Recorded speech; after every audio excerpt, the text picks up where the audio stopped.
Hi hello everyone. இன்றைக்கி நம்ம பார்க்கக்கூடியது டே 18th பிகினர்ஸ் இங்கிலீஷ் தான் நம்ம பார்க்க போகிறோம். பிகினர்ஸ் இங்கிலீஷ் தான் நம்ம இந்த 18 கிளாஸ் வரைக்குமே பிகினிங்லேருந்து பார்த்துட்டு வந்துட்டுருக்குறோம். உங்களுக்கு தெரிஞ்சிருக்கும், தொடர்ந்து வாட்ச் பண்ணுறவங்களுக்கு தெரியும் இது எவ்வளோ யூஸ்ஃபுல்லாக இருக்கும் அப்படின்னு உங்களுக்கு தெரியும்.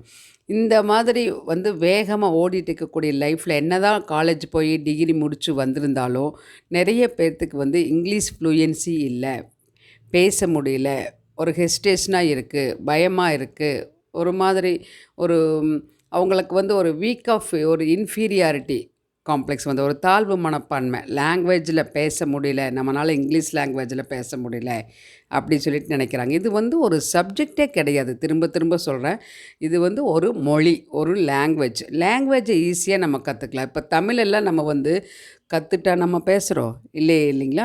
நம்ம ஆரம்பத்திலேருந்தே நம்ம கூட எல்லாருமே வீட்டில் இருக்கக்கூடியவங்க, வெளியில் இருக்கக்கூடியவங்க பேசி, குழந்தையிலிருந்தே பேசி பழக்கப்பட்டு ப்ராக்டிஸ் தானே இந்த தமிழ் மொழி. அதே மாதிரி தான் இங்கிலீஷ் நீங்கள் நினச்சிக்கோங்க. அது மாதிரி நீங்கள் ப்ராக்டிஸ் பண்ணிங்கன்னா ஈஸியாக உங்களாலையும் ஃப்ளூயண்ட்டாக பேச முடியும். நம்பிக்கையோடு ப்ராக்டிஸ் பண்ணுங்கள், அதுதான் முக்கியம். அது மட்டும் இல்லாமல் ப்ராக்டிஸ் பண்ணிவிட்டு நம்ம மற்றவங்களோட பேசணும். நம்மளுக்கு இந்த சென்டென்ஸ் இப்போ நான் இங்கே கொடுத்துருக்குற விசுவாசமாக இரு அப்படின்னா, விசுவாசம் அப்படிங்கிறதுக்கு லாயல் அப்படின்னு சொல்கிறோம்.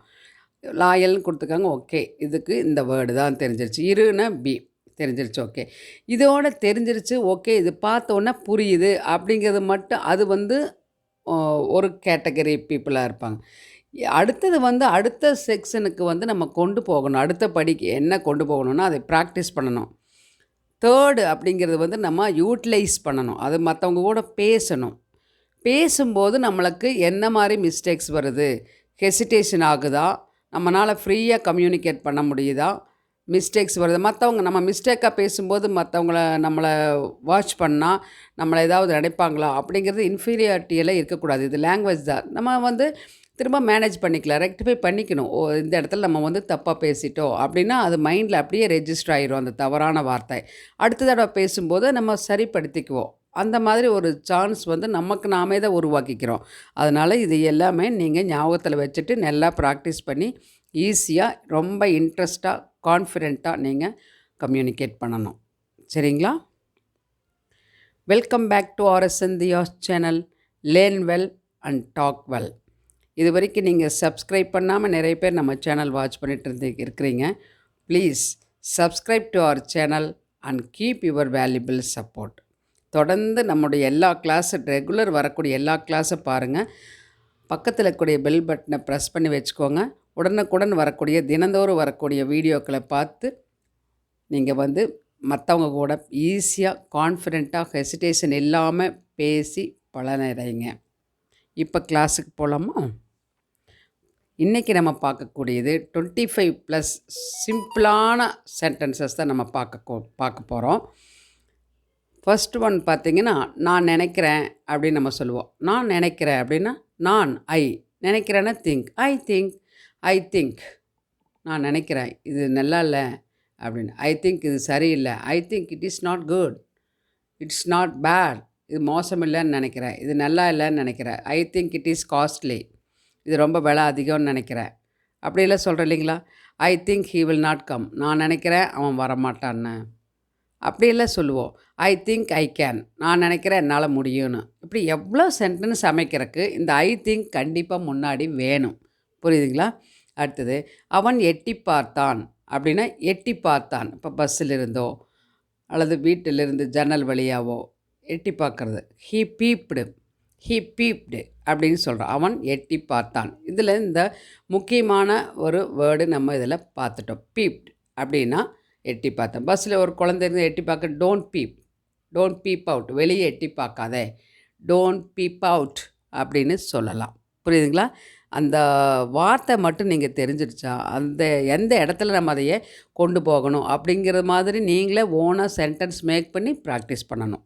ஓகேங்களா? அடுத்து பாருங்கள், அந்த பக்கம் வை. ஒரு பொருள்கள்லாம் எடுத்து நம்ம ஒரு ரேக்கை புக்ஸ் செல்ஃப் சுத்தம் பண்ணுறோம். அப்போ குழந்தைகளை நம்மளுக்கு ஹெல்ப் பண்ணுறாங்க. இதை அந்த பக்கம் வை. டைனிங் டேபிளில் எடுத்து வைக்கும்போது இதை அந்த பக்கம் வை அப்படியெல்லாம் சொல்கிறோம் இல்லைங்களா? கீப் அவே, அந்த பக்கம் கொண்டு போ, இது அந்த பக்கம் கொண்டு போயிரு, இது இங்கே வேண்டாம், கீப் அவே அப்படின்னு சொல்லலாம். புரியுதுங்களா? அடுத்தது கிறுக்காதே, சுவற்றில எல்லாம் கிறுக்கிறது. பஸ்ஸில் பார்த்தீங்கன்னா, அதில கிறுக்கி வச்சுருப்பாங்க. கோயிலில் பார்த்தா சுவற்றில கிறுக்கி வச்சுருப்பாங்க. எங்கே ஒரு ஸ்டோன் எங்கேயாவது பார்த்தாலும் கூட அங்கே எழுதுவாங்க. இந்த மாதிரி சில பேர்த்துக்கு அந்த பழக்கம் இருக்குது இல்லையா? அது வந்து பேட் ஹேபிட். அப்போ நம்ம டோன்ட் ஸ்கிரிபிள், டோன்ட் ஸ்கிரிபிள் அப்படின்னு சொல்லலாம். ஸ்கிரிபிள்னா கிறுக்குது, டோன்ட் ஸ்கிரிபிள்னா கிறுக்காதே அப்படின்னு சொல்லலாம். அடுத்தது எங்களை கேள். உனக்கு ஏதாவது டவுட் வந்தால் எங்களை கேளு. If you have doubt means ask us. உனக்கு டவுட் ஒரு வேளை வந்தால் எங்ககிட்ட கேளு. அதே என்ன கேளுன்னா ஆஸ்க் மீ, அவனை கேளுன்னா ஆஸ்க் ஹிம், அவரிடம் கேள் ஆஸ்க் ஹிம், ஆஸ்கஸ் அப்படியெல்லாம் சொல்கிறோம். புரியுதுங்களா? அடுத்தது சரியாக பிடி. இப்போ ஏதாவது ஒரு பொருளை உள்ள பேக் பண்ணும்போது பிடிச்சிக்கோன்னு சொல்லிட்டு நம்ம பேக் பண்ணுறோம். அல்லது வண்டியில் குழந்தைங்க உட்காண்ட்ருக்காங்கன்னா சரியாக பிடிச்சிக்கோ அப்படிலாம் சொல்கிறோம். இந்த மாதிரி இடங்கள்ல எல்லாமே ஹோல்டு ப்ராப்பர்லி, ஹோல்டு ப்ராப்பர்லி அப்படின்னு சொல்லலாம். ஹோல்டுனா பிடிக்கிறது, ப்ராப்பர் அப்படின்னா சரியாக. அப்போ சரியாக பிடிச்சிக்கோ அப்படின்னா ஹோல்டு ப்ராப்பர்லி அப்படி சொல்லலாம். நெக்ஸ்ட் பாருங்கள், ஓரமாக வை. ஒரு சில பொருட்கள் இதெல்லாம் ஓரமாக வை. இங்கே வந்து வெளியில் வைக்காத, கொஞ்சம் ஓரத்தில் ஒரு பேக்கேஜ் லக்கேஜ் எல்லாம் இருக்குன்னா ஓரத்தில் வைங்க. உங்கள் லக்கேஜாக இது ஓரத்தில் வைங்க. கீப் எ சைடு, ஒரு பக்கமாக வை. ஓரமாக வை அல்லது ஒரு பக்கமாக வை, எப்படி வேணாலும் சொல்லலாம். கீப் எ சைடு அப்படின்னு சொல்லலாம். அடுத்தது சீக்கிரமாக போ. சீக்கிரமாக போ, கோ சூன். லேட் ஆயிடுச்சு, சீக்கிரமாக போ, கோ சூன். கோ சூன், சூன்னா சீக்கிரம், கோ சூன்னா சீக்கிரமாக போ அப்படின்னு அர்த்தம். சரிங்களா? அடுத்து பாருங்கள், அமைதியாக இரு. எதுக்கு இப்படி கத்துற, அமைதியாக இரு அப்படின்னு குழந்தைகிட்ட சொல்கிறேன் இல்லையா? Be quiet, be quiet. பீனால இரு, குவைட் அமைதி. Be quiet. இது வந்து பப்ளிக் பிளேஸ், இது ஹாஸ்பிட்டல் அல்லது ஸ்கூல், டெம்பிள், இந்த மாதிரியெல்லாம் சொல்லலாம். வெளி இடங்களில் போகிறோம், அமைதியாக இரு, அமைதியாக பேசு அப்படின்னு சொல்கிறோம். டாக் குவைட்லி, பி குவைட் அப்படின்னா அமைதியாக இரு. டாக் பொலைட்லி, அடக்கமாக பேசு, இப்படியெல்லாம் குழந்தைகிட்ட நம்ம சொல்கிறோம் இல்லைங்களா? அப்போ தான் நம்ம இது பி குவைட் அப்படி சொல்லலாம். அடுத்து பிறகு பார்க்கலாம். ஒருத்தர் கூட நம்ம ரொம்ப நேரமாக பேசிகிட்டு இப்போ ஃப்ரெண்ட்ஸோட கிளம்பும்போது see you again, see you tomorrow அப்படியெல்லாம் சொல்கிறோம். see you later, அப்புறம் பார்க்கலாங்க அப்படியெல்லாம் சொல்கிறோம் இல்லைங்களா? அந்த மாதிரி பார்க்கலாம் அப்படின்னு see you அப்படின்னு சொல்கிறது ஒரு நாகரிகமான ஒரு வார்த்தை. அடுத்து பாருங்கள், நன்றாக மெல்லு. குழந்தைங்க வந்து சாப்பிடும்போது நல்லா மெல்லாமல் அப்படியே வந்து விழுங்கிடுவாங்க இல்லைங்களா? அப்போ நம்ம குழந்தைகிட்ட என்ன சொல்லுவோம்? சூ வெல், சூ வெல். சூனா மெல்லுதல், வெல்னா நன்றாக. சூ வெல்னா நல்லா மெல்லு, சூ வெல், டோன்ட் ஹரி அப், அவசரப்படாத, நல்ல மெல்லு அப்படின்னு சொல்கிறோம். அடுத்தது இழுக்காதே. சேரை போட்டு பின்னாடி முன்னாடி இழுத்துட்டு விளையாடுவாங்க இல்லைங்களா? இழுத்து போட்டு உட்காருவாங்க. அந்த மாதிரி சொல்லும்போது டர்னு இழுப்பாங்க இல்லைங்களா? அதுக்கு தான் நம்ம என்ன சொல்கிறோம்? ட்ராக் அப்படின்னு சொல்லுவோம். இழுக்காதுன்னு நோ ட்ராகிங், நோ ட்ராகிங் அப்படின்னு சொல்லலாம். அடுத்தது எல்லாத்தையும் ஊற்று அப்படின்னு சொல்கிறோம். இப்போது குக் பண்ணும்போது தண்ணி அல்லது வந்து ஆயில், அப்புறம் ஏதாவது ஒரு மில்க்கு, இதெல்லாம் நம்ம வந்து எல்லாத்தையும் ஊற்றிடு அப்படின்னு சொல்கிறோம். போர் எவ்ரிதிங், போர் எவ்ரிதிங், எல்லாத்தையுமே ஊற்றிடு அப்படின்னு சொல்லும்போது போர் அப்படின்னு சொல்லலாம். அடுத்தது ரத்தம் ஒழுகுது. ஏதாவது ஒரு காயம் அடிபட்டுருச்சு அப்படின்னா ரத்தம் வடியுதுன்னு சொல்கிறோம் இல்லைங்களா? அதுதான் ரத்தம் ஒழுகுதுன்னு சொல்கிறோம். ரத்தம் வடியுதுன்னு சொல்ல எப்படி சொன்னாலும் இட்ஸ் ப்ளீடிங், ப்ளீடிங்னால ரத்தம் வடிதல் தான்.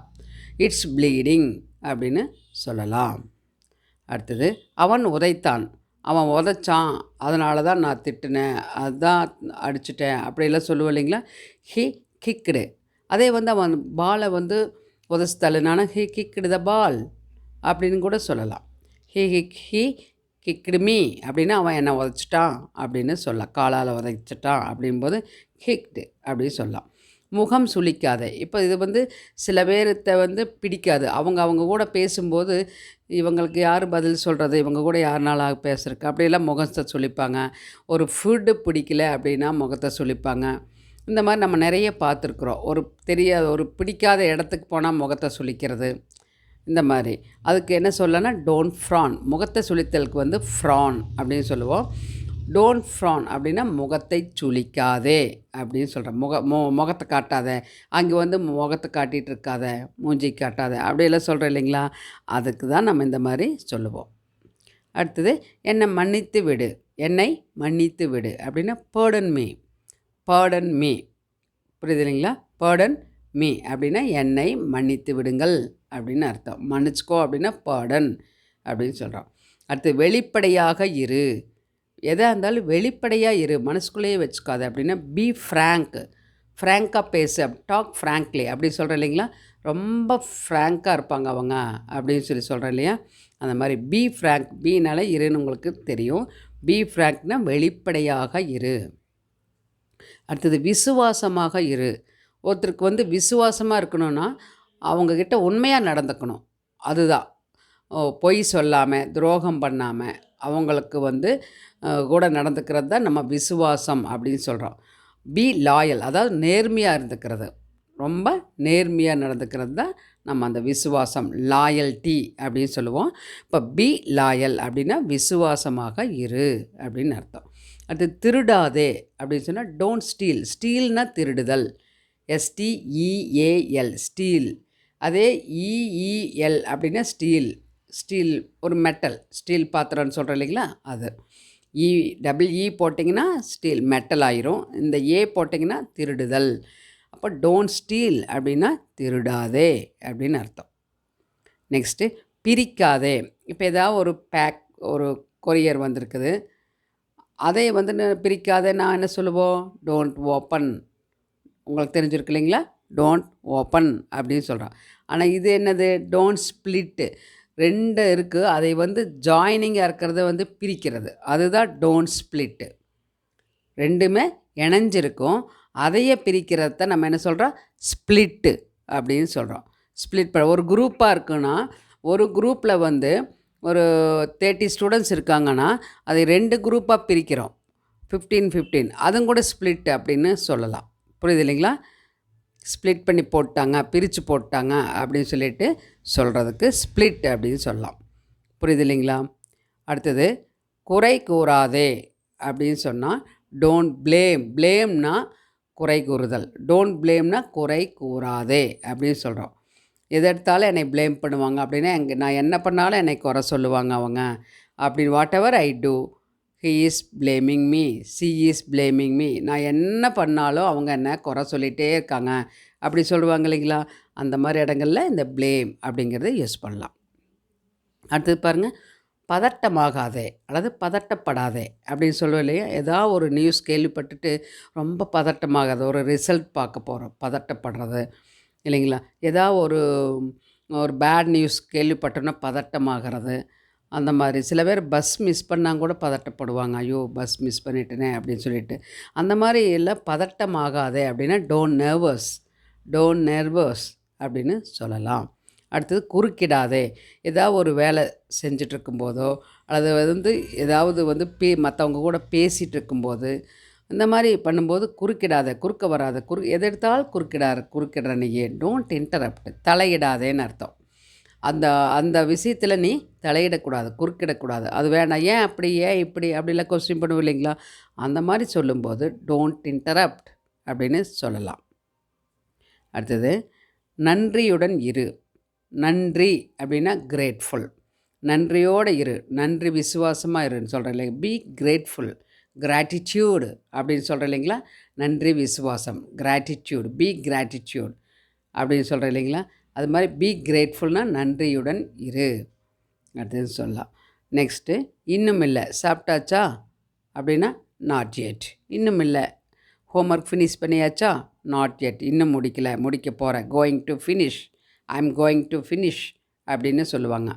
அந்த மாதிரி இடங்கள் அவங்க வந்துட்டாங்களா, அப்பா வந்துட்டாரா அப்படின்னு சொல்லி கேட்கும்போது வெதர் யுவர் ஃபாதர் கேம் அப்படின்னு கேட்டால் நாட் எட், இன்னும் இல்லை, இன்னும் வரலைங்க அப்படின்னு சொல்லும்போது நாட் எட் அப்படிங்கிறது எவ்வளோ சிம்பிளாக ரிப்ளை பண்ணலாம். அடுத்து பாருங்கள், நம்பிக்கையோடு இரு. இப்போ வந்து நம்ம இந்த வீடியோ நீங்கள் பார்க்குறீங்கன்னா பார்த்துட்டு புரியுதுங்கிறது மாதிரி அப்படியே விட்டுறக்கூடாது. எல்லா எந்த சென்டென்ஸ் பார்த்தாலும் நம்மளுக்கு தமிழோடு கொடுக்கும்போது புரியத்தான் செய்யும். ஆனால் நம்ம வந்து அந்த வீடியோ பார்த்து முடிச்சுட்டு அதுக்கப்புறம் அந்த சரியான சிச்சுவேஷனில் அந்த வார்த்தைகளை எடுத்து பேசணும். அப்போ நம்மளுக்கு ப்ராக்டிஸ் தேவை. அப்போ தான் நம்மளுக்கு வந்து அதுக்கு தான் நான் சொல்கிறேன், நம்பிக்கையோடு நீங்கள் ப்ராக்டிஸ் பண்ணுங்கள் அப்படின்னு சொல்கிறது. நம்பிக்கையோடு இருங்க, பி கான்ஃபிடென்ட், டாக் கான்ஃபிடென்ட், நம்பிக்கையோடு பேசு அப்படின்னு சொல்லலாம். அடுத்து சரளமாக பேசணும், நம்பிக்கையோடு இருக்கணும், நம்பிக்கையோடு ப்ராக்டிஸ் பண்ணி சரளமாக பேசணும் இல்லைங்களா? அப்போ சரளமாக பேசுகிறதுங்கிறது என்ன? Talk fluently. டாக் ஃப்ளூயன்ட்லி ரொம்ப சரளமாக தமிழ் பேசுகிற மாதிரி இங்கிலீஷில் நான் பேசணுங்க அப்படின்னா, தமிழும் ஒரு லாங்குவேஜ், இங்கிலீஷும் அதர் லாங்குவேஜ். அதே மாதிரி பேசலாம். இதுக்கு நிறைய நம்மளுக்கு வார்த்தைகள் தெரிஞ்சிருக்கு, அதனால் பேசுகிறோம்.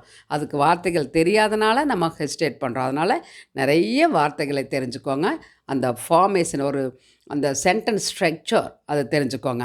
அந்த present tense, past tense, future tense, perfect, past participle, continuous, இந்த மாதிரி ப்ரிப்போசிஷன்ஸு, கன்ஜக்ஷன்ஸு, வெர்பு, அட்வெர்பு, இந்த மாதிரி சின்ன சின்ன விஷயங்களை நீங்கள் தெரிஞ்சிட்டா ஈஸியாக அந்த சென்டென்ஸை மேக் பண்ணிடலாம்.